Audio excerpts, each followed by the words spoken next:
Bom dia, pessoal. A história do sucesso aí é bondade da Lídia e do pessoal da Endeavor. E para mim é uma grande satisfação estar aqui. Eu sou empreendedor Endeavor, vocês viram aí na biografia pela segunda vez. Brinco com o pessoal que usei a técnica do Zagallo, né? Os caras acharam que eu ia vender a Dentalcorp, iam se livrar de mim, mas eu voltei com a Bencorp e tiveram que começar tudo de novo. Então eu queria bater um papo com vocês e depois responder as perguntas de vocês sobre dois casos distintos, Dentalcorp e Bencorp, e queria dividir esse nosso papo em dois mundos, né? Eu costumo dizer que na minha primeira encarnação fui Dentalcorp e agora estou começando uma segunda encarnação com Bencorp.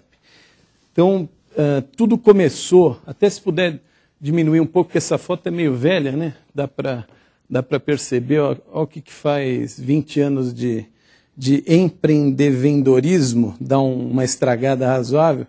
Mas essa foto, eu sou dentista, como vocês viram, isso daí é na Coab Juscelino, em Guaianazes. Eu me formei e arrumei um emprego na prefeitura em Itapevi, primeiro, aqui perto de Alphaville, depois de Alphaville, e aí prestei um concurso para a Prefeitura de São Paulo, que eu poderia dar um plantão. E eu dava um plantão de terça para quarta à noite, 24 horas. Para mim era fundamental para pagar as contas do consultório. Nessa época, minha filha que está aqui, que está no segundo ano aqui do INSPER, estava acabando de nascer, então isso aqui é mais ou menos 92, alguma coisa em torno disso. Já se vão aí alguns anos.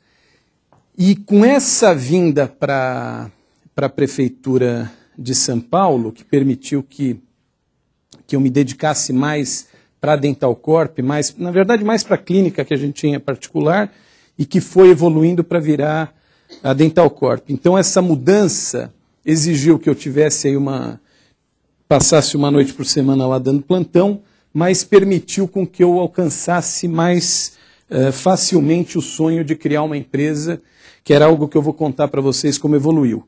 Como a gente tem pouco tempo, eu queria andar 16 anos no tempo e passar um vídeo institucional de como era a Dentalcorp um pouquinho antes da nossa venda, que foi em final de 2006, foi aprovada a venda pela ANS em 2007.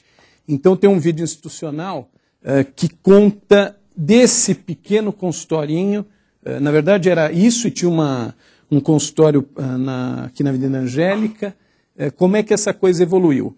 Para entrar esse vídeo, eu queria combinar duas coisas com vocês. Primeiro que vai ter, é um vídeo curto, são uns 5 minutos, para vocês não dormirem essa hora da manhã, vai ter uma palavra no vídeo, que eu quero que vocês prestem muita atenção, e vou dar até um toque aí para vocês. Essa palavra é fundamental para vocês saírem com essa palavra na cabeça hoje daqui. E para entrar, para a gente fazer esse processo aí de andar 16 anos, eu queria que a gente falasse uma palavra que vai acionar esse processo. Essa palavra é Endeavor. Então, eu queria que todo mundo falasse junto Endeavor para a gente andar 16 anos aí no tempo. 1, 2, 3. Endeavor. Não, mais alto, pô. 1, 2, 3. Endeavor. Vamos lá, Rafael.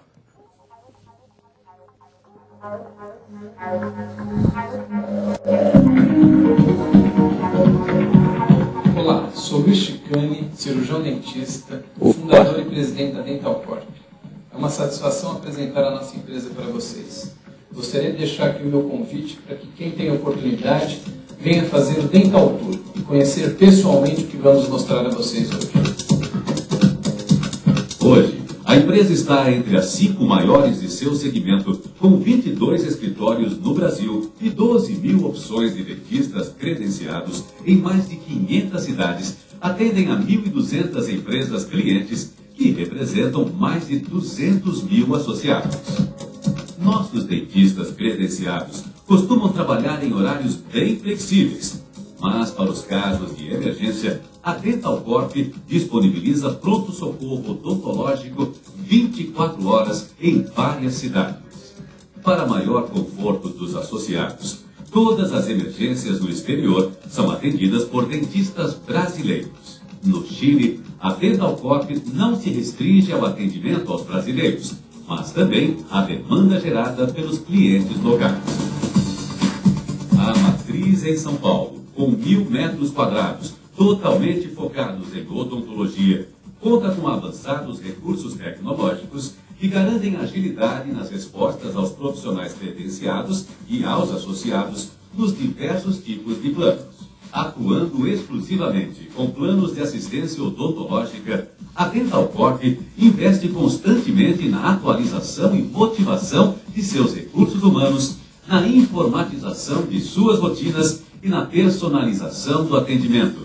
Acessando o site Dental Corp, nossos dentistas credenciados, com agilidade e segurança, obtêm autorizações para tratamentos e acesso ao prontuário do paciente. Gestores de RH das empresas clientes podem realizar inclusões e exclusões de associados com login personalizado garantido por senha. Qualidade, profissionalismo e foco no cliente norteiam as ações da Dental Corp, a primeira operadora com certificação ISO 9001-2000 em todos os departamentos. 100% dos atendimentos são monitorados pelo Departamento de Auditoria e Controle, que compara o diagnóstico com a área tratada através de radiografias. Uma central de qualidade acompanha os indicadores de satisfação de nossos principais públicos: cirurgiões dentistas credenciados, associados, recursos humanos de nossas empresas clientes e colaboradores internos. Pela ética em suas ações e pelo caráter inovador de seu trabalho, Luiz Alexandre Chicani, fundador e diretor-presidente da Dental Corp, obteve o título de Empreendedor Endeavor, tendo sido homenageado pela revista Você S.A. no ano de 2003 com o prêmio Empreendedores do Novo Brasil. No mesmo ano, a empresa recebeu também o Top Social ADVB pelo projeto Sorria no Quilômetro 41, que oferece atendimento odontológico gratuito aos caminhoneiros que trafegam pelas estradas da área de concessão da Via Oeste.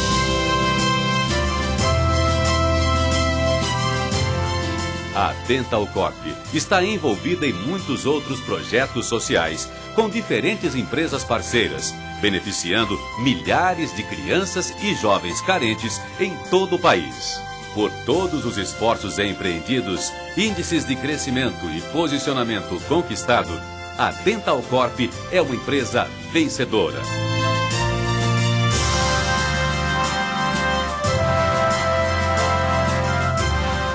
Muito bem, agora que você já conhece a Dental Corp, gostaria de compartilhar que esta empresa surgiu de um sonho 16 anos atrás. Hoje temos escritórios em todo o Brasil e iniciamos uma operação Dental Corp Chile. É a primeira operadora de assistência odontológica multinacional do Brasil. Tudo isso graças à confiança de nossas empresas clientes, de nossos associados e dos cirurgiões dentistas parceiros e de nossos colaboradores. Muito obrigado pela confiança de cada um de vocês, muito sucesso a todos e bons sorrisos. Estes são os passos seguros de uma empresa moderna que tem visão do futuro. Um futuro onde o empreendedorismo será, cada vez mais, um diferencial no planejamento, na realização e no atendimento. Um futuro onde o sorriso sempre será a marca de um trabalho bem feito. Bom, qual que é a palavra principal aí? Sonho. Exatamente. E no final, vocês vão... espero que vocês saiam com essa visão. E eu costumo falar para as pessoas, aí, para as minhas filhas, para as pessoas que eu converso, sem sonho a gente não vai em lugar nenhum. Com sonho é difícil. Eu vou tentar mostrar agora que esse processo de um consultorinho para essa empresa exigiu um mega esforço, uma série de ações, mas o sonho é o que faz a gente manter a crença e lutar, e enfrentar dificuldades, superar. Então, eu queria dividir esses 16 anos em algumas datas que foram chave para a gente.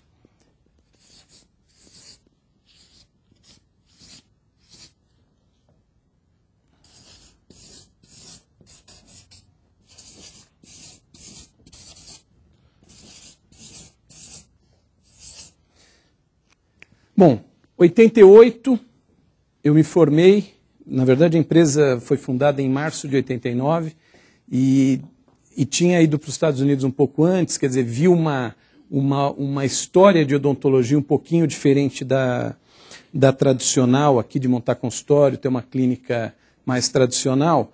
Então aí eu acho que já começa talvez uma dica nessa linha do empreendedor que a gente chamou aqui o curso, de você na hora que está querendo empreender, ou está empreendendo na empresa que você está, ou como empresário empreendedor, ou trabalhando numa empresa e você quer ter uma postura empreendedora para crescer dentro dessa empresa, porque eu acho que é importante a gente frisar que para ser empreendedor não precisa ser dono de empresa.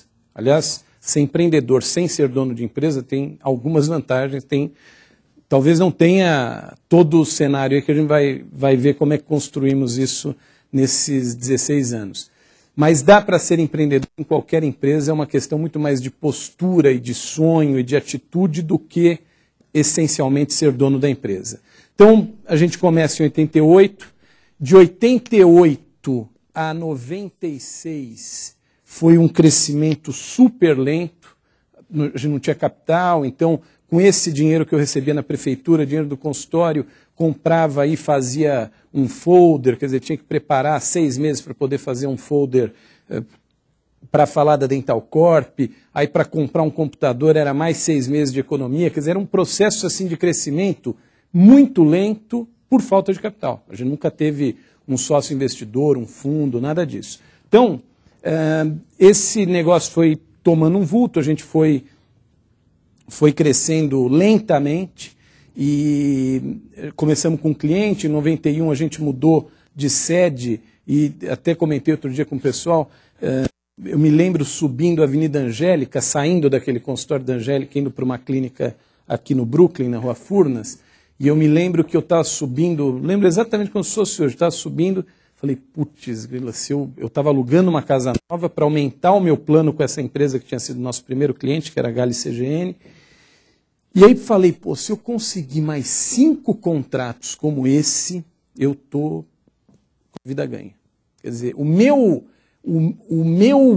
desafio, o meu objetivo naquele momento era ter 5 empresas com o mesmo faturamento que eu iria passar a ter após a mudança para essa nova sede. Então, claramente, quer dizer, eu acho que você tem, na verdade, eu acho que você tem que construir um sonho e quebrar ele em etapas para também não falar, pô, eu quero ter a maior empresa de site de seleção aqui que o nosso amigo comentou há pouco. Pô, é complicado você pode até ter esse sonho maior, mas como é que você vai construir esse caminho? Isso daí não acontece do dia para a noite.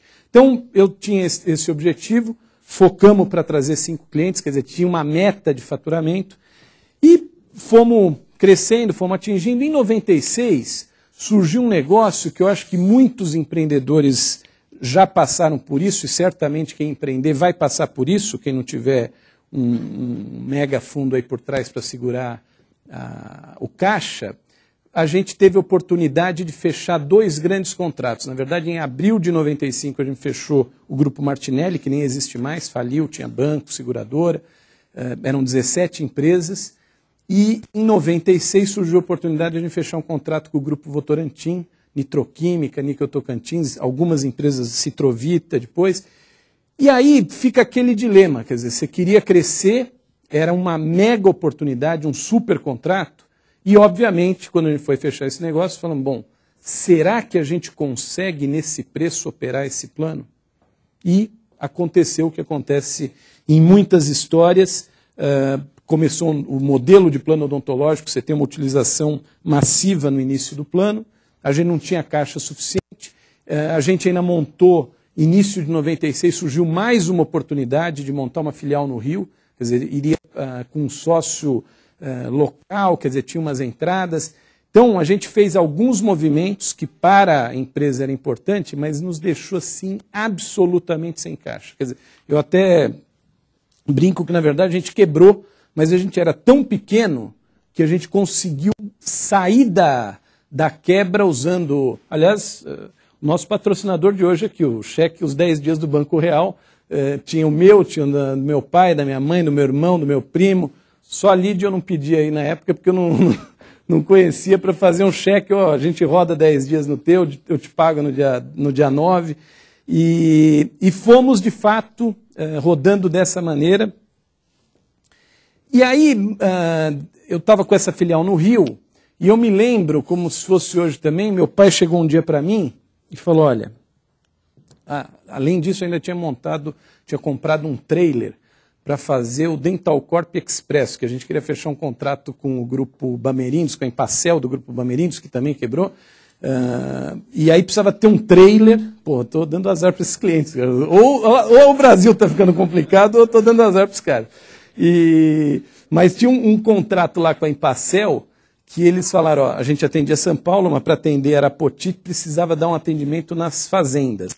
Ela falou, você criar um modelo, eu falei, então eu vou comprar um trailer, fui lá, comprei um trailer de turismo, tirei as camas, tal, pus um consultorinho que tinha lá na clínica e fui atender lá, engatei num Tempra que eu tinha na época, fui para Arapoti para apresentar o trailer para a Empacel.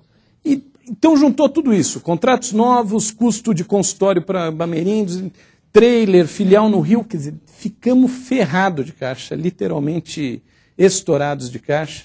E aí meu pai chegou, é isso que eu queria comentar com você, chegou um dia e falou, ó, queria dar uma sugestão.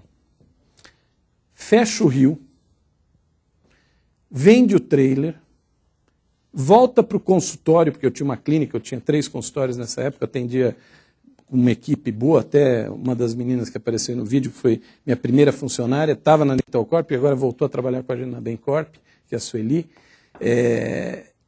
Então tinha uma clínica boa, tinha uma carteira boa de pacientes, volta para lá, faz caixa, depois você recomeça tudo isso. E aí não dá para você... Aí que entra a história do sonho, quer dizer, você tem que ter muita crença no teu sonho e falar, porra, eu não nadei até aqui para morrer na praia.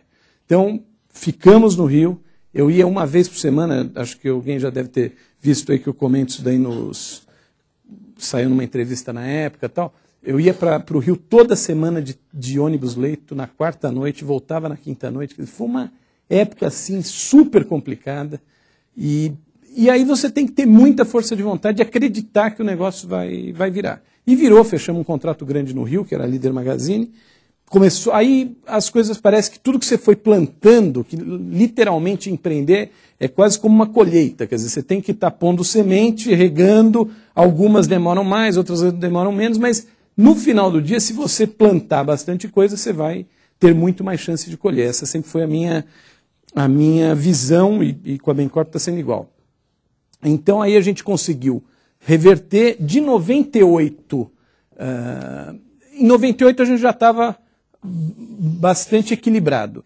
Em 98 aconteceu um negócio que eu acho que o empreendedor tem que estar atento ao que acontece em volta dele. A Odontoprev foi comprada pela TMG, um fundo de private equity.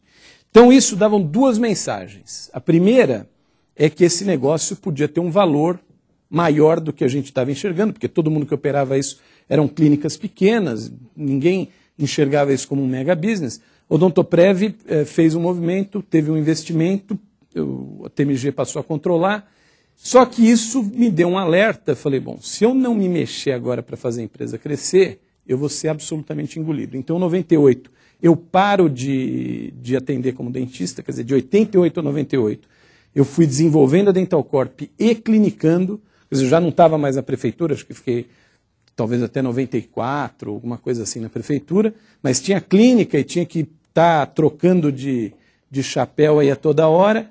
Em 98 eu paro completamente e me dedico à empresa. Então, de 98 a 2003, a gente cresce 7 vezes em faturamento. Só que para isso acontecer, e aí eu quero pegar o gancho, e obviamente, até eu tinha comentado aqui com a turma da Endeavor, eu sempre fui um mega vendedor da minha empresa, como era da Dental Corp, sou da Bencorp, e acredito que o papel do empreendedor, fundamentalmente, é, se ele não vende o que ele criou, o que ele sonhou, aquela empresa, aquele negócio que ele está construindo, quer dizer, ele é o maior vendedor. Primeiro ele vende aquele sonho para a equipe dele. e depois ele vende literalmente para os seus clientes. Então, eu participei muito ativamente nesse processo comercial. E em 2001, aconteceu um negócio que para nós foi muito importante, que foi uma parceria com a Blue Life.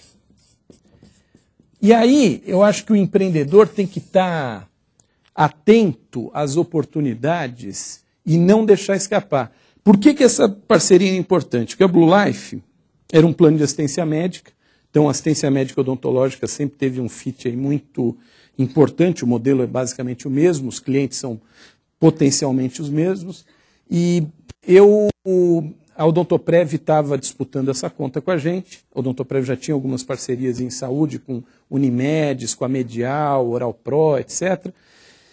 E a gente não tinha ninguém, a gente não tinha nenhum plano médico junto. Teve um cara que veio trabalhar com a gente que tinha trabalhado na Blue Life, conhecia bem o ambiente da Blue Life.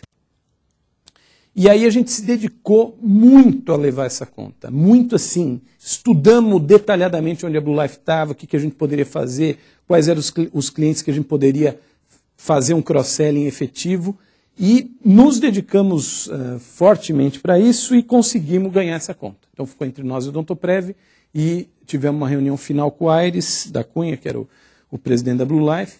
Eu apresentei para ele e falei, olha, a gente tem mais um diferencial em relação ao que você está vendo, porque no final do dia os planos em si são semelhantes. A grande diferença é a seguinte, a gente não tem nenhum parceiro em saúde. Então a gente vai trabalhar exclusivamente com vocês.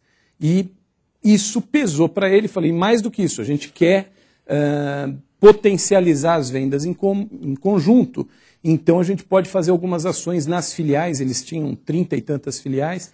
Então, essa parceria com a Blue Life permitiu que a gente saísse de 2001, a gente tinha, por acaso, eram 7 escritórios, e a gente foi para 14 escritórios. Quer dizer, deu uma mega crescida, dobramos de tamanho, entramos em 2002 com 14 escritórios, e aí eu acho que o empreendedor tem que estar atento a um outro negócio, quer dizer, eu já tinha passado uma crise financeira violenta, um pouquinho antes, mas o empreendedor tem que estar atento a uma outra coisa, que é como é que você consegue sair de um tamanho ridiculamente pequeno, vamos dizer, quer dizer, um negócio que você tem tudo sob controle, tudo na tua mão, e ir para um modelo com 14 escritórios já exige um posicionamento de gestão completamente diferente. Então a gente anunciamos para o pessoal, em junho de 2002, já com os 14 escritórios, a gente fez um negócio que a gente chamou de... trouxemos todo mundo para um hotel aqui em São Paulo, de todas as filiais. Para escolher esses 7 novos escritórios, eu e o Fábio viajamos, saímos de Manaus, fomos até Curitiba, pingando um dia em cada filial da Blue Life, para conhecer os gerentes e conhecer os clientes, ver onde a gente tinha... Quer dizer, normalmente, se uma empresa multinacional for tomar uma decisão dessa de uma parceria, contrata uma empresa de pesquisa, vai ver e tal. Aí a nossa pesquisa foi, vamos comprar uma passagem Manaus-Curitiba com 48 escalas e vamos parando e ver onde tem potencial. Quer dizer, a gente já tinha feito um estudo prévio e aí escolhemos as 7. Obviamente, o Aires nos convidou para... Como é que estou de tempo aí, Lídia? Deu 30 já? Tá. O Aires falou que a gente tinha a possibilidade de fazer alguns negócios juntos, deu o ok para a gente fazer essa ocupação, vamos dizer, e esse trabalho em conjunto nas filiais. E aí a gente fez, com esse modelo, escolhidas as 7 novas, a gente fez em junho de 2002 um seminário Integração, Crescimento e Qualidade ISO 9001. E aí lançamos em junho de 2002 o projeto para fazer a ISO e combinamos o seguinte, a gente tem 18 meses de prazo, então o objetivo era terminar 31 de dezembro de 2003 com a certificação, terminamos, foi super complicado, em junho de 2003, um ano passado e há 6 meses do final, um monte de gente, não vai dar, porque estamos crescendo, porque tem que fazer isso, tem que fazer aquilo. Não, esse é um projeto, é um compromisso, quer dizer, não adianta só vender, você tem que vender e focar em processo, estruturar processo, melhorar a entrega, tanto que em 16 anos de operação, Vocês viram lá, a gente transferiu em fevereiro de 2007 191 mil e poucas vidas para a Odontoprev, de umas 1.600 e poucas empresas. A gente perdeu para a concorrência, assim, diretamente, sem contar fusão, o nego fechou, tal, mas de perda efetiva, menos de 3% da nossa carteira, quer dizer, menos de 50 empresas a gente perdeu nesse período aí de 15, 16 anos. Então a gente tinha um foco de qualidade, inovação, criamos plano por adesão, criamos auditoria, ou criamos não, fomos desenvolvendo, quer dizer, tinha um projeto, tinha um modelo de auditoria por radiografia, vocês viram, auditoria radiológica, aí mudamos o modelo de aprovar esses tratamentos, que antes você tinha que mandar todas as radiografias, avaliar, dar um ok para o cara, a gente criou um fast track aí para aprovar. Então, essa questão você tem que estar olhando, crescendo, inovando e vendendo. Em 2003, a gente entra para a Endeavor. E a Endeavor nos ajudou violentamente. Então, como é que ajudou e como é que ajuda? Vários projetos, obviamente o principal foco para a gente tinha acesso a capital, tinha opção de acesso a capital, a gente nesse momento não precisava mais de capital, mas melhorou muito o nosso modelo de gestão, a gente já tinha um conselho consultivo desde o ano 2000, que fazia aprovação dos nossos planejamentos estratégicos, e tinha 4 reuniões por ano. Ampliamos esse conselho, trouxemos algumas pessoas que a Endeavor indicou para esse conselho, e fez com que a gente crescesse de 2003 para 2006. Aqui a gente faturava alguma coisa como $1,5 milhão e vendemos a empresa com mais ou menos 9 milhões. De março de 2003 a agosto de 2006, crescemos mais 6 vezes. Então, deu um crescimento acumulado nesse período superior a 50% ao ano, que na verdade, não é muita coisa, olhando a média histórica da Endeavor, a gente tem visto aí 42%, 43% de crescimento das empresas anualmente. E é o que faz a coisa rodar. Quer dizer, a gente tinha uma proposta clara, tinha uma visão de crescimento para os próximos 5 anos até 2010. Aí, em 2006, surge, para encerrar a encarnação Dental Corp, surge um mega fato novo na história. A gente trouxe um time super bom, trouxemos o gerente de RH do Banespa Santander, trouxemos um cara da Camargo Correia para a área de BI, trouxemos um cara de marketing de uma agência grande. Quer dizer, a gente estava, porque manter o ritmo de 50% ao ano não é. Quer dizer, você vai, quanto maior a base, mais complicado fica. Então a gente estava num processo aí de crescimento e uma estruturação de um time cada vez melhor. Aí surge no radar, aí no horizonte, a possibilidade da Odontoprev fazer um IPO. E você vê como são as coisas, né? Na verdade, o mundo caminhava e tudo configurava para uma venda da Odontoprev para a MetLife. Isso foi publicado no Valor, o presidente da TMG anunciou que tinham algumas seguradoras querendo comprar, e no meio do processo, por alguma razão, esse negócio não chegou ao fim, eu não estava lá dentro para saber, mas no meio do processo, o pessoal da TMG falou, peraí, tem uma janela de oportunidade aqui que é um IPO. E saíram de uma venda, foram para um processo de abertura de capital e nos chamaram falando, olha, tem uma oportunidade de a gente fazer esse negócio juntos. A gente fez isso, público, quer dizer, hoje em dia com o Google não dá para esconder muita coisa, ainda mais empresa de capital aberto. Então a gente fez uma primeira venda desse negócio que começou aqui com $600 de um consultório usado, que era o valor na época. Eu tinha uma participação numa clínica no Rio Pequeno, ainda da época de faculdade. Vendi era 1/6 era eu e mais 5 colegas, vendemos, comprei esse consultório. Isso aqui, a gente fez uma venda aqui inicial de 25 milhões, que gerou depois um IPO de 544 milhões. Então esse foi o processo todo. E aí surgiu de novo aquela palavra mágica que eu falei para vocês, que é, qual que era mesmo? Sonho.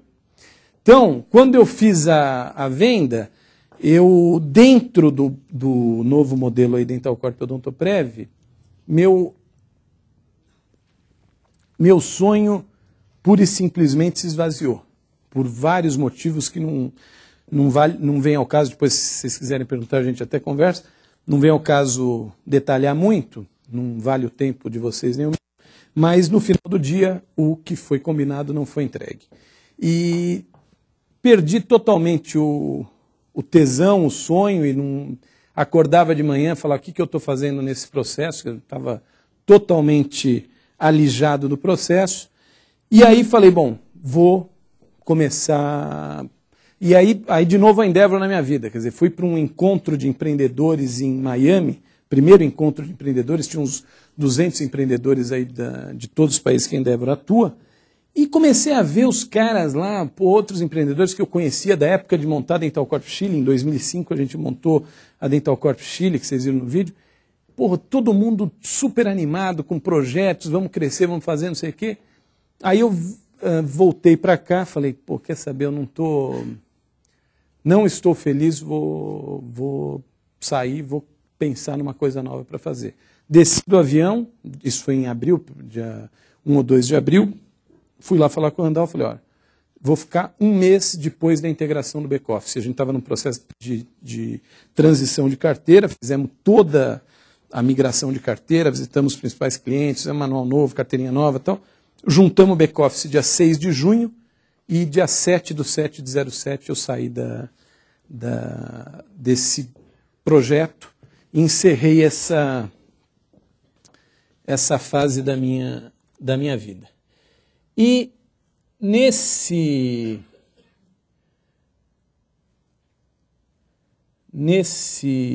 momento eu comecei a construir um novo sonho, que se chama Bencorp. Então, aliás, qual o nome do meu novo sonho? Vamos ver quem consegue. Quem acertar ganha um prêmio. Não. Qual o nome do meu novo sonho? Está escrito ali. Bencorp. Então, todo mundo que acertou, no final, as meninas vão distribuir aí Você ajuda a Tatiana a distribuir ali, de dar uma... Que eu, uma vez, fui fazer uma palestra na Endeavor da Argentina de 10 anos, aí um argentino, eu não sou muito entendedor de cinema, o cara chegou para mim e falou: você vai ser que nem o Orson Welles? Eu falei: por quê? Ele falou: só tem um filme bom na vida, o Dr. Zhivago, do Orson Welles, né? É isso, não? Quem que é entendedor aí de... Cidadão Kane, exatamente, Cidadão Kane. Aí eu não, você viu que eu não sou entendedor mesmo. Aí ele pegou e falou: pô, Cidadão Kane. Então eu falei: não, espero que não. Tô pensando num novo projeto. E aí eu comecei a bolar um novo projeto, que eu acho que para vocês é interessante ver esse movimento de criar um novo sonho e vender esse sonho para as pessoas que estão em volta da gente. E aí a gente foi ver o seguinte: qual que era o primeiro mote que eu acho que o empreendedor tem que ter em mente sempre? Empreender, você fala: pô, eu adoro cozinhar, tal, quero fazer um restaurante, quero ter um restaurante, não sei o quê. Você há de convir que restaurante tem uns 200 mil aqui em São Paulo, sei lá quantos. Para você ser bem sucedido, tem muitos fatores que dificultam. Quer dizer, para quem leu aquele livro Oceano Azul, Oceano Vermelho, é um oceano vermelho. Agora, obviamente, todo mundo que começa a empreender num restaurante, na cabeça desse empreendedor tem um diferencial que fala: pô, eu vou ter mais sucesso do que os outros por isso aqui. E o cara vai se focar nisso. Então, no nosso caso, tinha uma coisa que me incomodava bastante, que era enxergar as empresas gastando muito dinheiro com benefício como um todo, mas sobretudo plano de saúde. E eu já via o que agora o Obama está batendo pra caramba aí com essa reforma no sistema de saúde americano, mas você já via coisas tipo: a GM paga mais em plano de saúde do que dividendo para acionista há 5 anos. Isso daí estou falando de 2007, quando a gente começou a olhar para esse negócio. Depois saiu que a GM gastava mais em plano de saúde do que em aço, ou que a Starbucks gastava mais em plano de saúde do que na matéria-prima café. Quer dizer, alguma coisa está errada. Sem contar um pequeno detalhe: quem vai para os Estados Unidos, olha na rua, a gente não pode dizer que a população tem cara de absolutamente saudável, né? Quer dizer, a entrega desse resultado está longe de ser o ideal. Então, nesse cenário, eu até fui conversar com a Marília da Endeavor, pensando se eu empreendia numa outra área, que eu não tivesse contato nenhum, e aí decidi me manter num setor que eu já conhecia, que era um setor de saúde, num mundo de RHs, que eu também tinha um relacionamento, mas com uma proposta totalmente diferente. Quer dizer, a gente vai fazer um modelo um pouquinho diferente, começou com o logo, aliás, empreender, você está atento a oportunidades. Quem está recebendo aí Eles estão recebendo o mousepad? Não. Vocês vão distribuir? Não. Distribui para a turma, para eles. Mas a gente começou com esse logo que está aqui, que era um triângulo, e acabou virando esse círculo. A gente enxergou aí uma oportunidade de saúde ocupacional. Mas o modelo básico, eu vou contar para vocês como é que a gente está fazendo esse processo de estruturar essa empresa, era ser uma consultoria de benefícios, quer dizer, uma corretora, que tem de monte, mas com alguns caracteres bastante inovadores. Basicamente dois. Uma área de... Cadê o nosso... Uma área de tecnologia.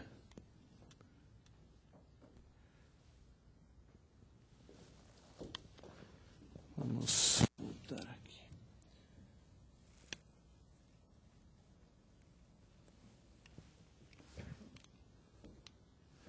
Uma área de gestão de risco com uma plataforma tecnológica que a gente está, desde o início, investindo para desenvolver.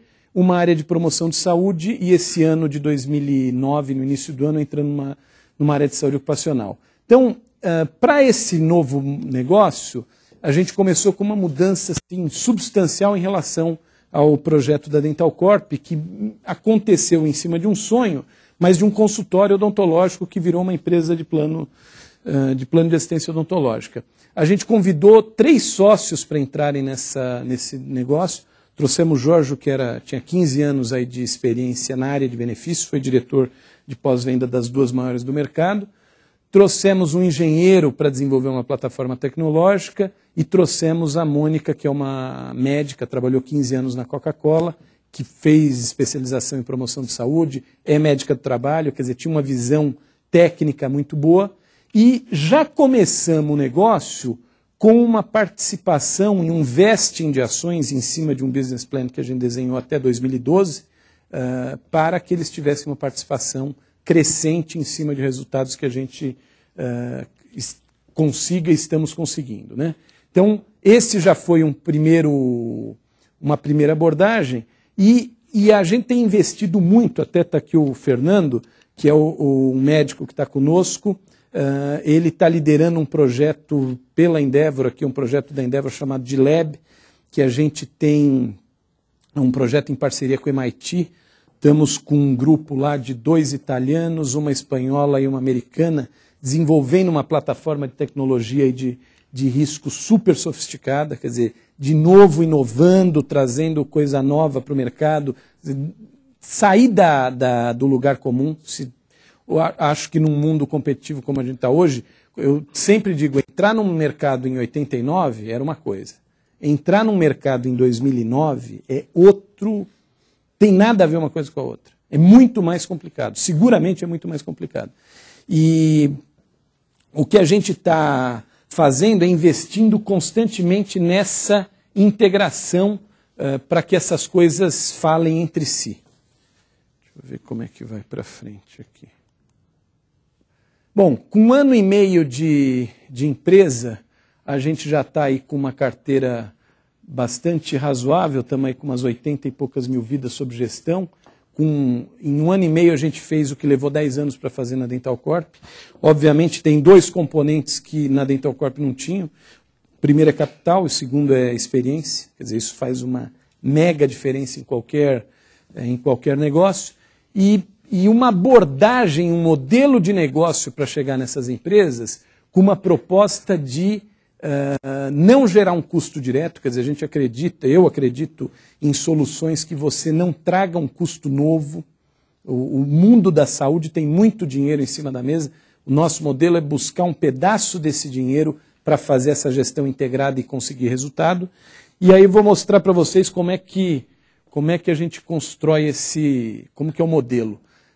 Não dá para ler, mas acreditem no que eu vou falar para vocês. Aqui é uma curva, na verdade, qualquer população e eu acho que isso é interessante quando você vai pensar num modelo novo de negócio, você tentar enxergar uma forma de monetarizar ou gerar dinheiro de uma maneira que agregue valor para o teu cliente de uma forma nova, mas em qualquer empresa, qualquer população, as pessoas estão desde saudáveis até terminais. Quer dizer, isso aqui é uma curva de piora de saúde. Historicamente, estatisticamente, a gente sabe o seguinte, 85% das pessoas são saudáveis ou têm riscos genéticos. E elas gastam 1/3 da conta de saúde. Então aqui você tem um público que tem que fazer, gera pouco custo, é o cara que vai fazer um check-up, um atendimento de um pronto-socorro. Se for do outro lado da curva, o pessoal terminal de alta complexidade é menos de 1% da população e gasta no mínimo 1/3 da conta de saúde. Então é uma turma que você tem que otimizar custo e melhorar a qualidade de vida. Agora esse cara não vai zerar o custo, é impossível. É um cara com câncer, é um paciente que teve um problema cardiológico severo, um diabético descontrolado. Quer dizer, isso aqui é custo. E aí você tem uma massa aqui de 14% a 15%, que são as pessoas que estão virando pacientes crônicos. Quer dizer, o cara tinha aqui, virou paciente frequente, era agudo, frequente e crônico. Quer dizer, esse caminho tem 15% das pessoas normalmente e 1/3 da conta está aí. Então o nosso modelo o que é?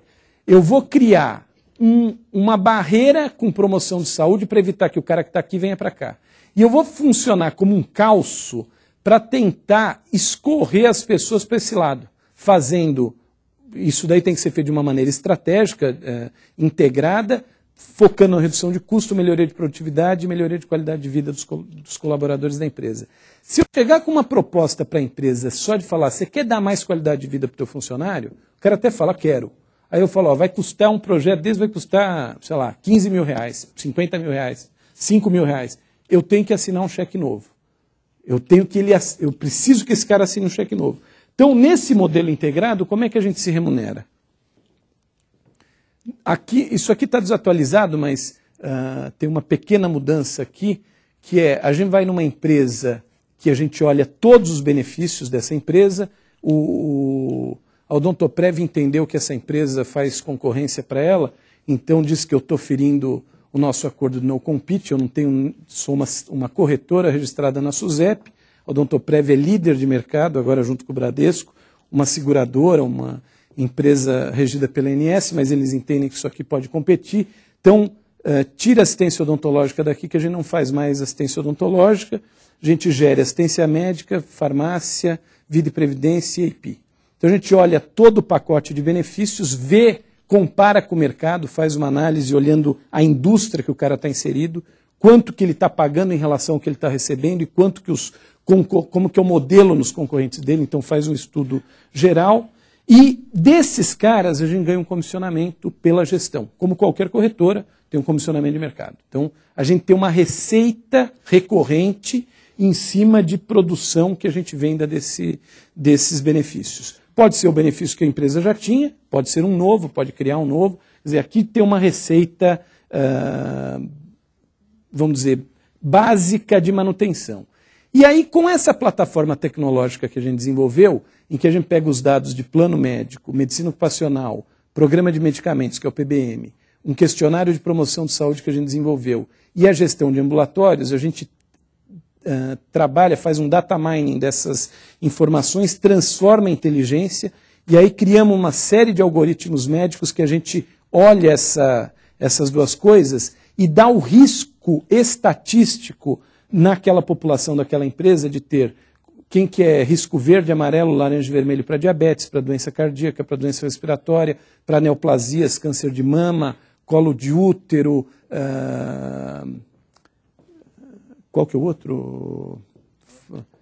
De próstata. Como é que a gente faz isso? A gente vai na base de dados, vê todos os homens com mais de 40 anos que não fizeram PSA, mulheres com mais de tantos anos que não fizeram mamografia, mulheres com mais de tantos anos que não fizeram Papa Nicolau. Quer dizer, você vai numa base de dados e processa essa base de dados e junta a informação do plano médico, mais o exame admissional, mais o ambulatório da empresa, integra essas informações e começa a dar o risco estatístico, vê o tempo de empresa que cada um tem quanto tempo de casa, o cara pode estar usando o plano da mulher, pode estar menos de 1 ano no plano. Quer dizer, faz uma série de filtros e cria um programa para esse pessoal. Então, com essa ferramenta, eu consigo identificar quem são aqueles 15% que eu consigo reduzir 1/3 da conta.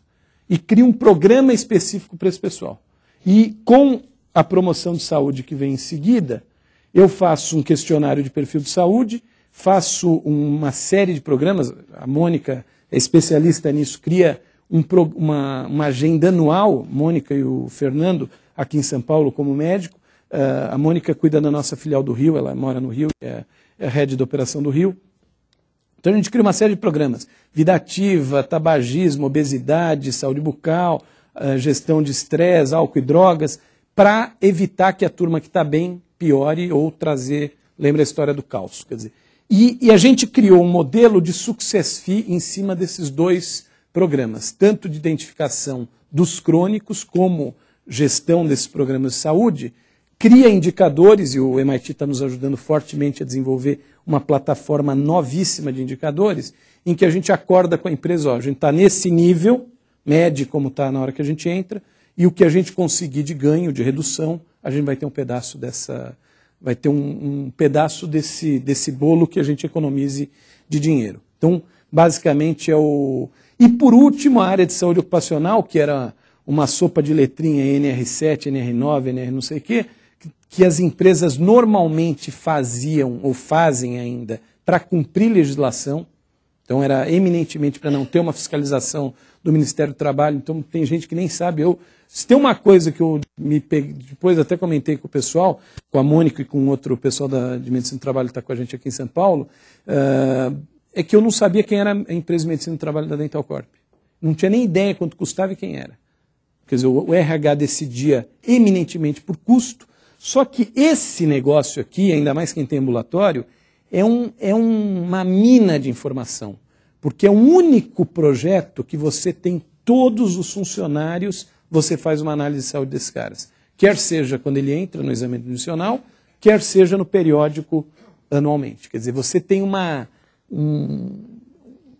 tem muita informação. Se você criar uma estratégia e se você montar um protocolo médico que busque as informações específicas para a realidade da tua empresa. Então, vamos lá, na Texis, eles fazem, que é a empresa Endeavor, inclusive, tem vários clientes nossos que são na Endeavor. O cara faz pás de energia eólica, tem um problema, é um negócio com resina, então tem uma questão lá ortopédica, tem uma questão de dermatite de contato, quer dizer, tem várias questões ocupacionais que a gente tem que tratar desde a hora que a gente contrata um funcionário novo. Tem um turnover alto, é uma mão de obra de baixo nível, quer dizer, você tem um alto turnover. Então, no momento que você integra essa informação para a realidade, tem ambulatório, isso daí pode te dar um resultado brutal. E o que a gente tem feito, por exemplo, Infoglobo terceirizou toda a área de saúde ocupacional, então contratamos 4 médicos no Rio, um médico aqui, 6 enfermeiros, quer dizer,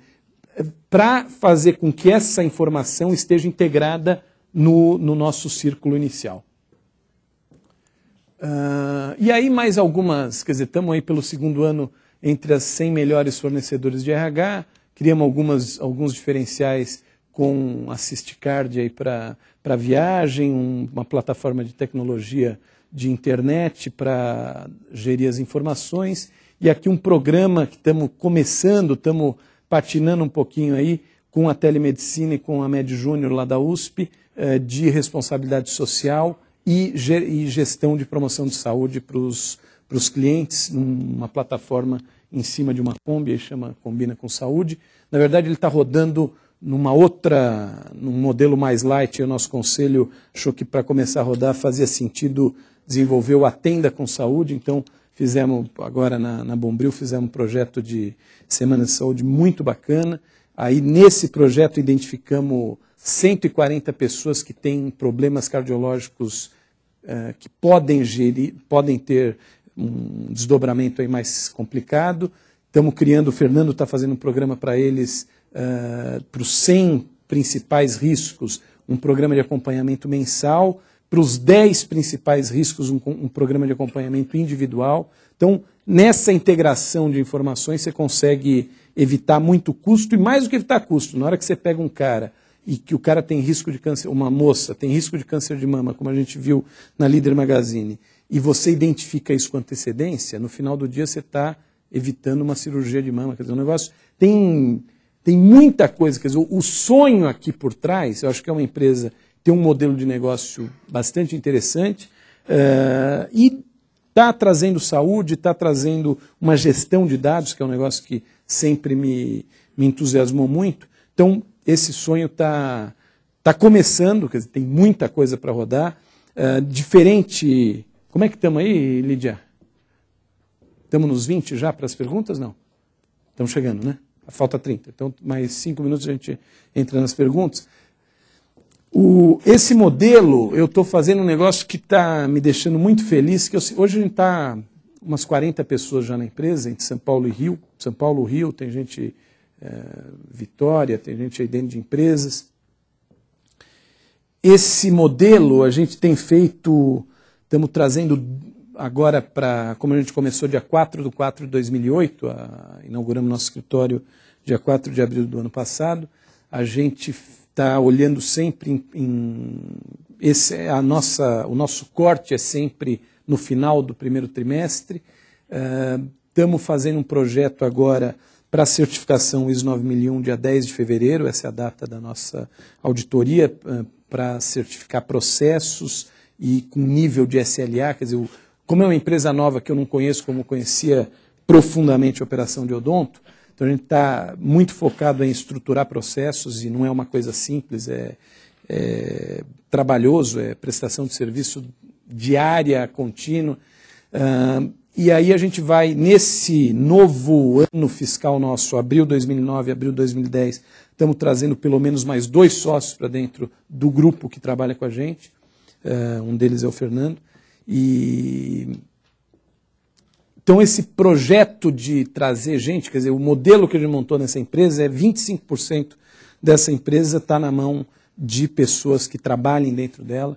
Então é um modelo de ownership, como a turma do GP gosta de falar, que eu acho que faz uma diferença significativa. Obviamente, as pessoas têm que enxergar valor nisso. Quer dizer, não é... Talvez tenham pessoas que não consigam ver valor em fazer parte, em ter um pedaço de uma empresa que tende a crescer, que pode ser vendida no futuro, deve ser vendida no futuro. Eu acho que a figura do empreendedor, ele tem que ser um criador de transformar, como diz o Beto Sucupira, não adianta ter iniciativa, tem que ter acabativa, quer dizer, transformar uma ideia de como gerir melhor esses benefícios numa empresa, estruturar esse treco, trazer time, montar tecnologia, montar processo de gestão, e isso daí começa a ter um valor que o mercado pode valorar em algum momento. Então, não vejo, assim, para mim é muito tranquilo falar, meu papel é, já estou desenhando com o nosso time para, em 4 de 2011, dia 4/4 de 2011, eu já estou saindo da operação, apesar de ser vendedor da empresa, e acho que todo mundo tem que ser, não vejo nenhum demérito nisso, muito pelo contrário, mas já ter um time na operação que eu possa ir ou para um outro projeto, ou para o conselho, quer dizer, ter uma participação menos operacional e mais estratégica, olhando inovação, quer dizer, como é que a gente faz uma parceria de gestão de risco nos Estados Unidos, tem um monte de coisa bacana para fazer. Isso é que move, pelo menos a minha vida é isso, quer dizer, não é, acho que a grana acaba acontecendo meio que naturalmente se você tiver visão, um pouco de disciplina, está atento ao que o mercado está fazendo, quer dizer, eu acho que não pode, eu vi alguns amigos perderem o timing de venda das suas operações de odonto, acho que você tem que estar atento ao que o mercado vai fazer e, acima de tudo, está muito, muito entusiasmado com o teu projeto. Acho que esse é se tiver que sair daqui com uma mensagem, é isso. Pô, se vocês não estão entusiasmados com o projeto que vocês estão hoje, quer seja na empresa que vocês trabalhem, quer seja na empresa que vocês participam, o que seja, quer dizer, mexe nisso, que é isso que faz a coisa rodar. É isso que faz suportar, porque, pô, a gente está falando aqui 1 hora. Vocês viram, eu contei alguns probleminhas, mas nesse processo teve problema pra caramba. Teve muita coisa que...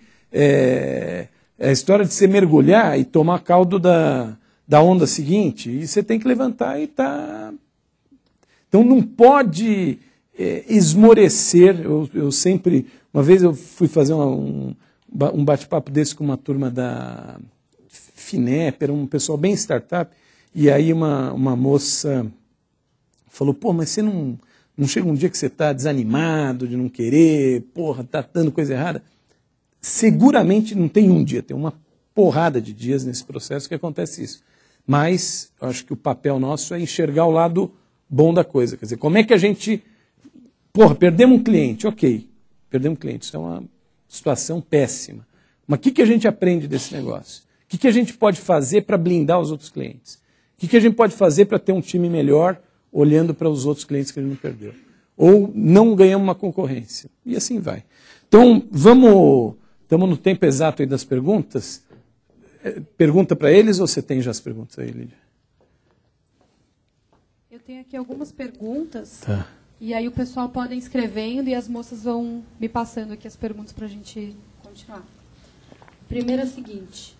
Luiz, qual foi exatamente o seu primeiro salto? Como era esse sonho? O que você queria alcançar? Então, o primeiro salto...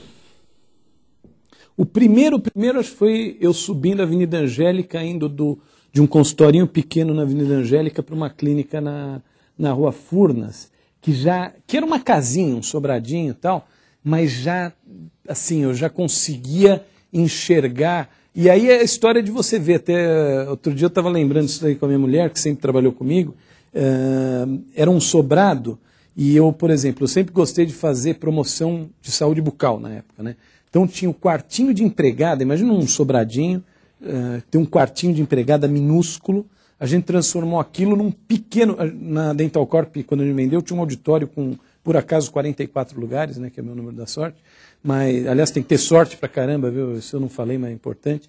Mas aí a gente pôs nesse quartinho, pusemos, sei lá, 6 cadeiras dessa de dar aula, essas que tem apoio de braço, tinha um projetor de slides e eu tinha 2 funcionárias, tinha a Sueli e a Cissa.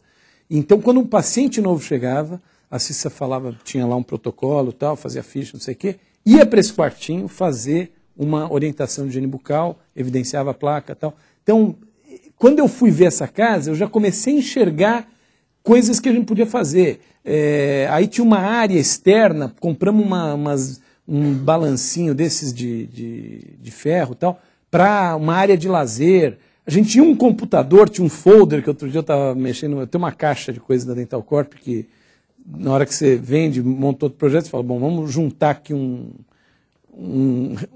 espólio Dental Corp, e no futuro minhas filhas e meus netos vão ver.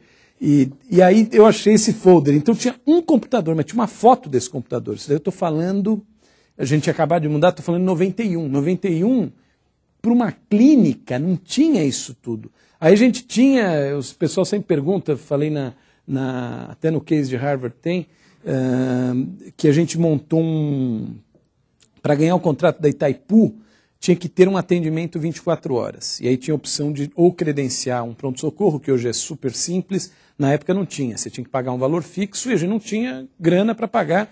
Era um sistema de serviço prestado, quer dizer, não davam nada fixo para a gente.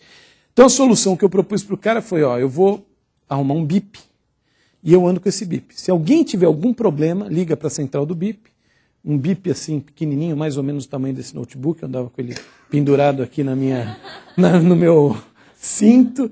E aí eu falei, bom, já que eu tenho esse treco, eu sou obrigado a ter contratualmente, era o acordo, eu peguei e criei lá o Teledente 24 horas. Então no nosso folder tinha lá, Teledente 24 horas, 815-4422, BIP 6JRM e tal. O cara ligava, se tinha uma dor de dente, eu atendia, retornava. Lembra, a turma aqui mais jovem há mais tempo, lembra dessa história que você ligava, deixava um recado, ligar para o José, telefone tal. Aí eu ligava lá na minha casa, porque não tinha celular, José, aqui é o Luiz, tal. O que aconteceu? Não, estou com dor de dente, estou com não sei o que, tal. Então faz isso, toma um anti-inflamatório, vai para o consultório, vai não sei o quê. Então, eu acho que esse foi o primeiro salto que a gente teve. Uma outra pergunta é o seguinte: como você conseguiu, quase sem recursos ou em situação de reinvestimento na empresa, sair do operacional e ir só para o administrativo e estratégico? Esse processo, no que devemos prestar atenção? Boa pergunta. Bom, primeiro que esse meu processo levou 10 anos. Então não foi um negócio assim... poderia ter levado menos? Até poderia. Mas eu usava como um diferencial atender os diretores das empresas que a gente tinha. Então, a maioria dos diretores, eles iam numa clínica nossa e eu atendia os caras, tinha uma equipe nossa boa e tal, e a gente atendia. Então, isso era um diferencial numa época que ninguém nem sabia o que era plano odontológico. Então, você tinha que vender a cultura desse negócio. Mais ou menos quando a gente foi para o Chile, cadê o Greenberg lá? Pô, imagine vender plano odontológico para chileno. O cara nunca ouviu falar que é isso. Montamos uma rede lá de 650 dentistas para você convencer o cara. Primeiro convencer o dentista que o negócio funciona. Depois convencer o usuário que o negócio é sério, que tem qualidade e tal. É muito complicado. Então eu usei muito a prestação de serviço minha como dentista, dizendo, olha, não, o diretor da empresa vai te atender. Tal. Então, esse foi o momento. Então, na hora que eu vi que o Odontoprev em 98 virou uma empresa com muito mais capital, aí você tem que tomar uma decisão. E eu lembro também, assim, nitidamente, num final de semana, eu pensando, falei, putz, eu tenho que começar, eu não consigo competir se eu tiver que levar um RH de uma empresa, que era uma clínica, tinha um consultório, 3 consultórios em cima e uma parte embaixo. A gente foi tirando o consultório, no final ficou só um consultório, então tinha numa salinha, tinha 4 pessoas do financeiro, numa outra sala tinha pessoal de credenciamento, essa área que eu tinha lá, os balancinhos, virou, que até o pessoal falava que era imagine uma área provavelmente de 1,20 m, mas comprida, né, como um corredor de uma casa. A gente cobriu, porque era descoberto, e colocamos uma mesinha atrás da outra, essas mesinhas de 90 centímetros da Toco. Acho que eu era um dos bons clientes da Toco, porque todo mês eu ia lá comprar uma mesinha nova. E a turma trabalhava, que nem um trenzinho. E tinha um cara que trabalhou comigo lá, que ele sentava na frente, que era lá o supervisor, e falava que ele era o maquinista, né? Porque parecia um trem, assim, as pessoas... Então foi indo numa migração. Eu acho que você tem que estar atento. O cuidado que tem que tomar num mundo... Não esqueça que eu tinha uma atividade muito técnica. A maioria das empresas não são tão técnicas, então você vai ter esse papel técnico administrativo mais tranquilo. O dentista é complicado, porque eu estou atendendo, estou de luva lá, não dá para atender o gerente de RH de uma empresa reclamando de alguma coisa. Mas ele tem que saber, enquanto eu estou como dentista, eu estou lá de luva atendendo. Aí eu termino de atender, eu vou para a sala do lado e vou começar a trabalhar como executivo da Dental Corp.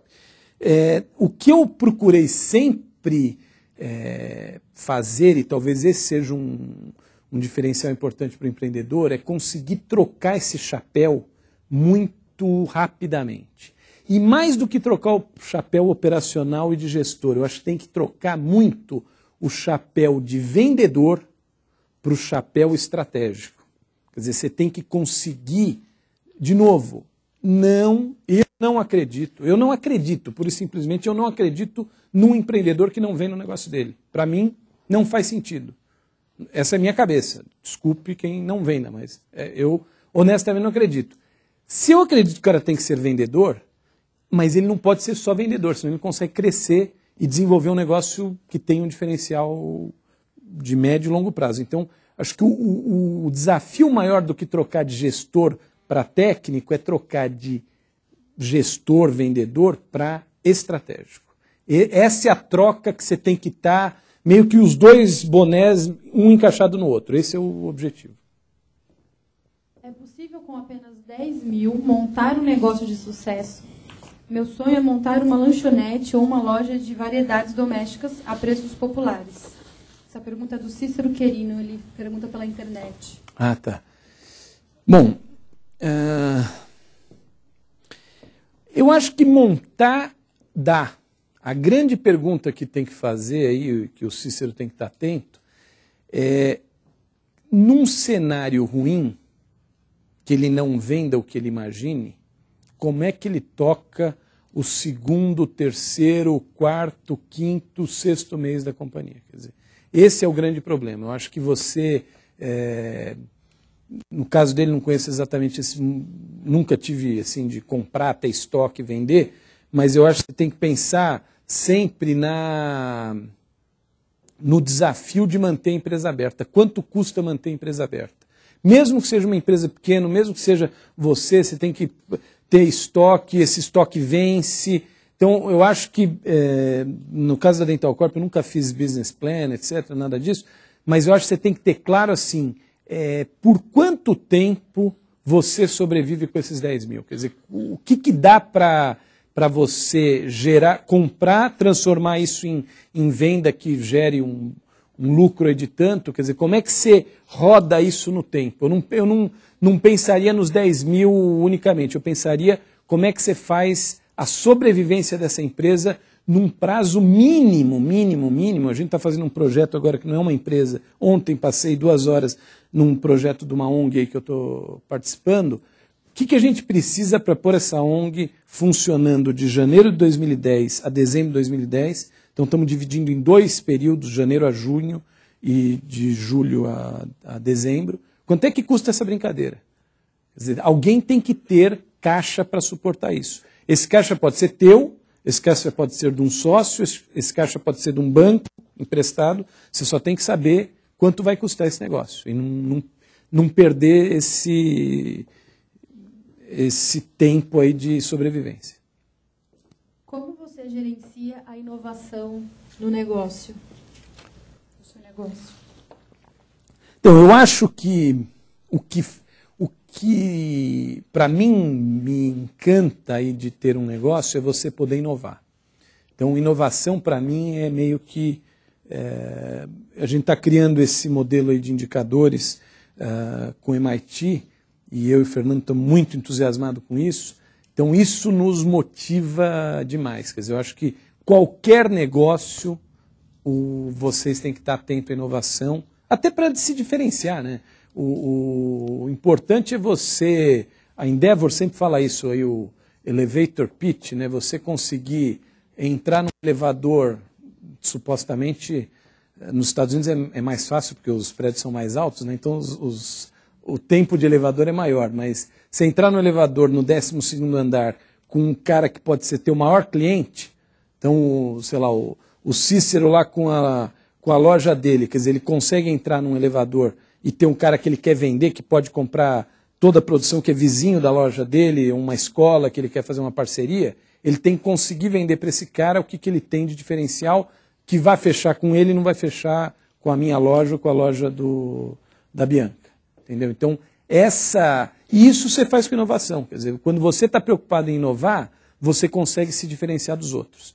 E tem que vender essa inovação. De novo, você é um empreendedor porque você está vendendo o teu diferencial competitivo. Isso eu acho que está muito atento.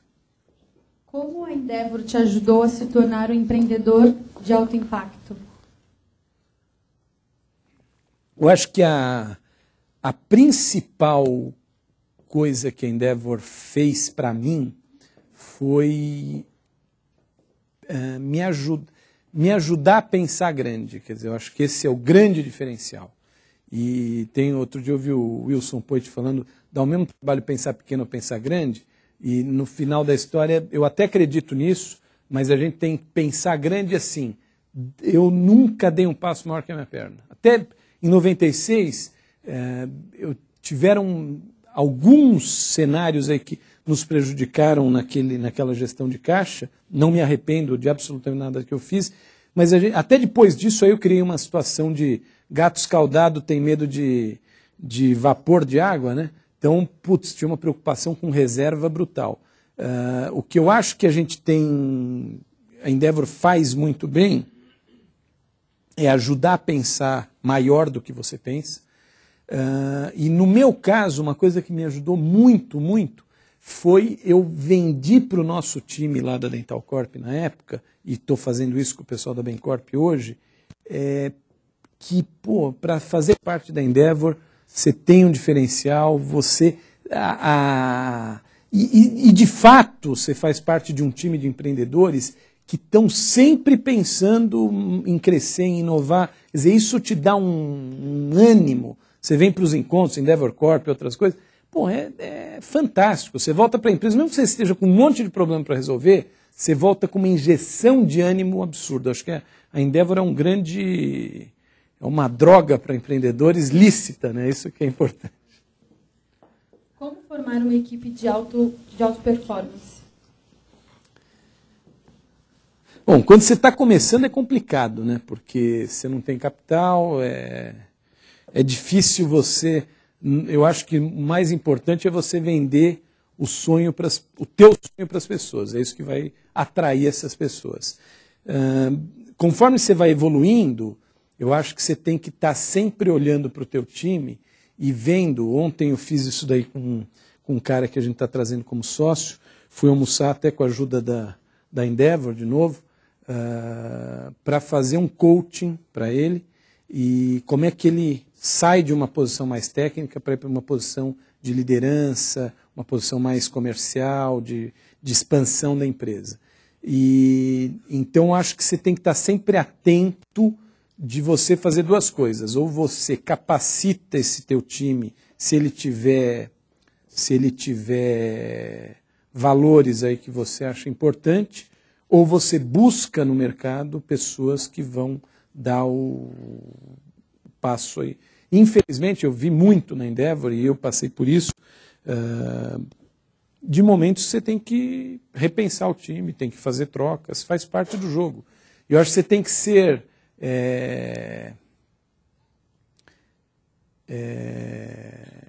transparente o suficiente para mostrar que não adianta ficar dando murro em ponta de faca. Você quer rodar. Teve um cara que foi quase meu sócio na Dental Corp. Quer dizer, ele era sócio de todos os negócios que ele trazia, ele não era sócio da empresa. E entrou lá numa situação super complicada, conseguiu vender um monte de contratos, ele estava com problema de banco, tal, resolveu, comprou carro novo, fez... E aí ele diminuiu o ritmo. E eu acho que é importante você, quando tem... Isso vale para o teu sócio, assim, violentamente importante, para o teu time também muito importante, mas para o sócio mais, é de ver se as expectativas e os sonhos são similares. Quer dizer, não adianta você querer chegar em... Cancún para você é a praia do México e Cancún para o cara é o circuito Campinas com Bica, né? Então eu brinco que você tem que estar os dois antenados na mesma coisa. E isso é que vai fazer a sociedade e o time que trabalha com você, nada mais é que uma sociedade, um modelo um pouco diferente, tá todo mundo remando para o mesmo lado. Como foi a entrada de mais capital que ocorreu em 98? Como aconteceu esse processo que parece ter sido fundamental para grandes saltos de crescimento? Na verdade, não entrou capital novo, não entrou nenhum sócio, não aconteceu nada. Mas de 96, quando a gente teve aqueles problemas, a coisa equilibrou, diminuiu a utilização, o escritório do Rio começou a gerar resultado, começou a ter clientes, começou a fazer dinheiro. Então a gente conseguiu entrar em 98 com uma situação de caixa muito melhor, mas de crescimento orgânico puro, e aí a gente tomou a decisão de falar, bom, vamos focar só no crescimento da empresa, vamos esquecer a parte de consultório e vamos focar nisso. Então não teve. Eu tenho visto aqui na Endeavor, a gente viu vários empreendedores que tiveram aporte de caixa, etc. Aí cada um tem que saber o que vai fazer, para que precisa esse caixa, qual que é o ganho que ele pode trazer, se vai se diluir, mas vai ter... pode consolidar mercado, pode investir em tecnologia, pode expandir, pode ir para o Chile, para outros lugares, e aí você tem que saber qual que é o momento. E no caso, não sei se alguém vai perguntar ou não, mas aproveitando, já que falou de caixa, a gente teve um aporte de caixa na Dental Corp, que foi em 2004 para 2005, na verdade, meados de 2005, que foi quando ele foi para o Chile. Aí a gente arrumou 2 angel investors, que eu conhecia, um era do nosso conselho, que foi presidente da Mafre, que era o Larré, e o outro um amigo, um advogado que tinha capital, queria investir em algumas outras coisas, e eles entraram com a grana para a operação do Chile, a gente criou um time dentro da Dental Corp com 10 pessoas para fazer todo o back-office para o Chile. Tinha aula de espanhol 2 vezes por semana. Foi um projeto assim que fez com que o time desse uma evoluída enorme. Primeiro porque pelo menos uma semana, às vezes 2 semanas por mês eu ficava... Desculpa, a cada 45 dias eu ficava 1 ou 2 semanas no Chile. Então isso fez com que o time daqui tivesse que estar meio que autossuficiente. Depois que o fato de você ter essas pessoas fazendo parte de um grupo que tinha que estruturar do zero, rede credenciada, manual, carteirinha, ficha, tudo que imagine para tocar uma operação. Então, deu uma maturidade para esse time de falar, ó, a responsabilidade, tinha um líder desse projeto, que era a Thaís, e isso daí deu uma maturidade para o time legal. Mas esse foi o único momento que entrou $320 mil de caixa novo para essa operação. Qual é o seu principal canal de venda? Próprio, terceirizado por plataformas corretoras ou corretoras freelance? Hoje é próprio. A gente tem uma estrutura, na verdade, tem muito de relacionamento, de Endeavor, de Dental Corp, de IPO, de várias frentes aí que a gente tem relacionamento. Eu acho que isso é uma coisa que o empreendedor tem que estar sempre muito atento, é formar esse network para ele poder vender, para ele ser o empreendedor, para ter um network aí de trabalho. E como o nosso negócio ele demanda ações, não é se uma venda imediata, vai lá, vende 100 planos de saúde para uma empresa, ou 1.000, ou 10 mil, não é. Na verdade, você vai gerir esse negócio. Então, a nossa preocupação foi criar uma massa a gente fez um trabalho para atingir break-even e equilibrar o caixa da empresa. Aí nos focamos, esse segundo semestre, a gente está, no terceiro trimestre, crescemos 18% ao mês. Então, estamos trazendo vendas novas, estamos crescendo dentro dos nossos clientes, vendendo outros produtos dentro do cliente, aumentando a base de empresa, que a gente estava com saúde, pegamos vida e entramos com outro produto, aumentamos, pegamos saúde ocupacional. Então, eu acho que a gente tem que ter um foco aí de crescimento. No nosso caso, hoje é próprio. A gente não está trabalhando com terceirizados. No futuro, devemos ter algum caminho nisso, mas ainda está cedo.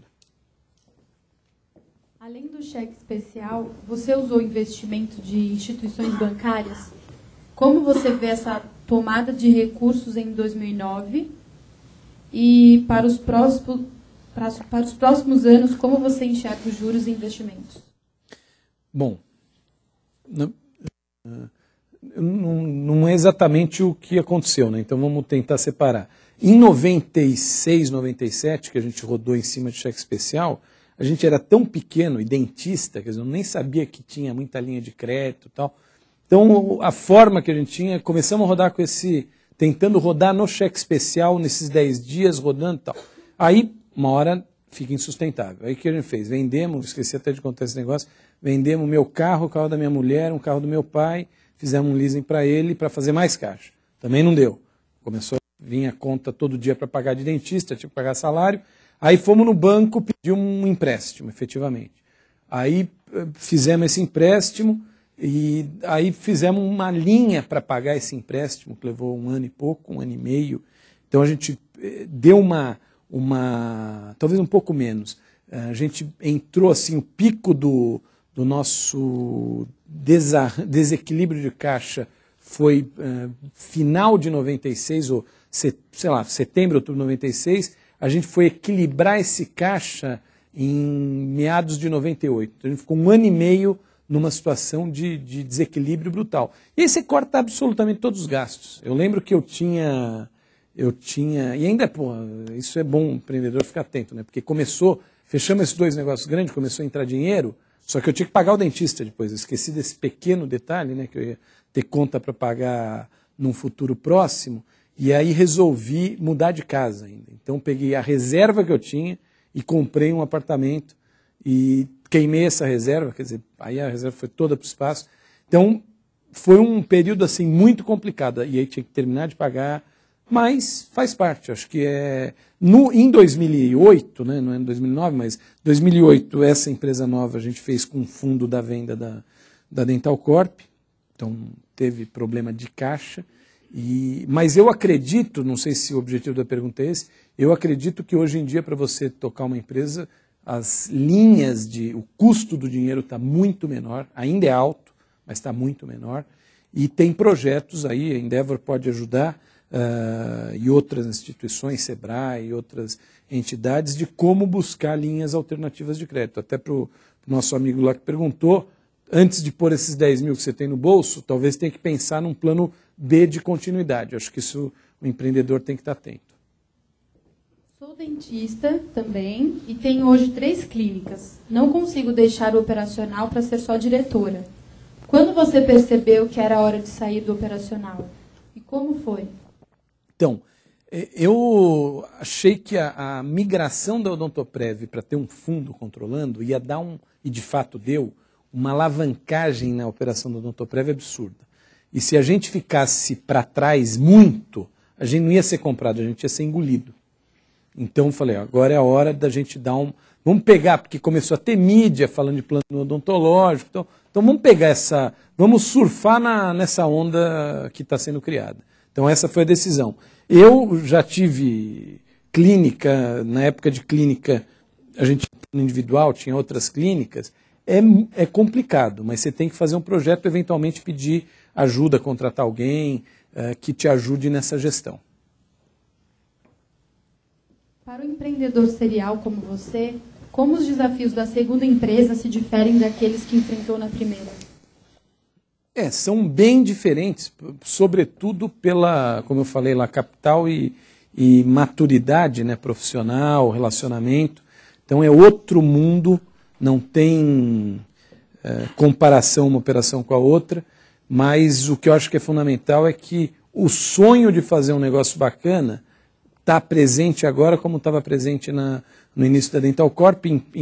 Eu era um cara, tinha 21 anos, tinha acabado de casar, era outro, minha cabeça era outra, mas eu acho que esse propósito de fazer um negócio inovador, que traga valor para as pessoas que estão na empresa, para as operadoras, para a empresa como um todo, isso é que tem que estar presente. Quer dizer, se você não enxergar que o que você faz melhora um pouquinho o mundo, melhora um pouquinho o Brasil, de alguma maneira, qualquer coisa que você faça, se você não conseguir perceber claramente o que você está, perde um pouco o sentido, né? Então, acho que essa visão de fazer algum negócio que traga um impacto legal para a saúde das pessoas me anima.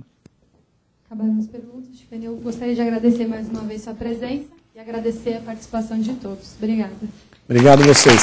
Boa sorte para todos aí, muito boa sorte.